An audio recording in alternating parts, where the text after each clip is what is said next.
బీఏలో history చదవాలని నిర్ణయించుకోవడం మంచి ఆలోచన.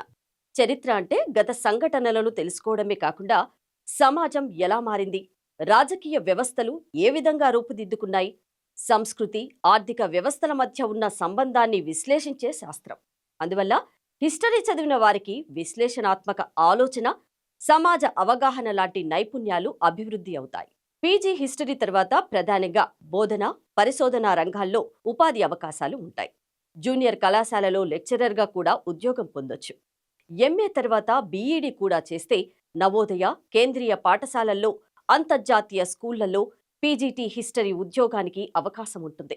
యూజీసీ, నెట్ లేదా రాష్ట్ర స్థాయి సెట్లో అర్హత సాధిస్తే డిగ్రీ కాలేజీల్లో అధ్యాపకులుగా పనిచేయవచ్చు.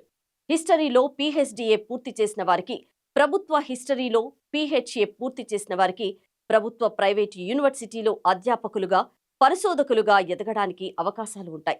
విద్యారంగంలో స్థిరమైన కెరియర్ కోరుకునే వారికి ఇది సరైన మార్గం. UPSC civil services, state public service కమిషన్లు నిర్వహించే గ్రూప్ 1, గ్రూప్ 2, గ్రూప్ 3, గ్రూప్ 4 లాంటి పోటీ పరీక్షల్లో హిస్టరీ ఒక ముఖ్యమైన సబ్జెక్టు కావడంతో ఈ నేపథ్యంలో ఉన్నవారు సమర్థవంతంగా సన్నద్ధం కావచ్చు.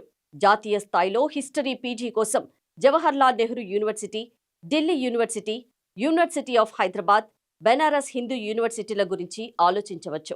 రాష్ట్ర స్థాయిలో ఉస్మానియా, ఆంధ్ర, శ్రీ వెంకటేశ్వర, కాకతీయ, యోగి వేమన యూనివర్సిటీలు హిస్టరీలో నాణ్యమైన విద్యను అందిస్తున్నాయి. స్పష్టమైన లక్ష్యం, నిరంతర అధ్యయనం, నెట్ లేదా సివిల్స్ లాంటి పరీక్షలకు ముందస్తు ప్రణాళికలతో సిద్ధమైతే హిస్టరీలో మంచి భవిష్యత్తు ఉంటుంది. హిస్టరీ విద్యార్థులకు మ్యూజియంలు, పురావస్తు శాఖ, హెరిటేజ్ మేనేజ్మెంట్, టూరిజం రంగాల్లోనూ ఉపాధి అవకాశాలు ఎక్కువగా ఉంటాయి. ప్రస్తుతం heritage tourism, documentation, cultural studies లాంటి రంగాలు వేగంగా అభివృద్ధి చెందుతున్నాయి. అలాగే academic content writing, publishing, media రంగాల్లోనూ చరిత్రపై అవగాహన ఉన్నవారికి ప్రాధాన్యం ఉంటుంది.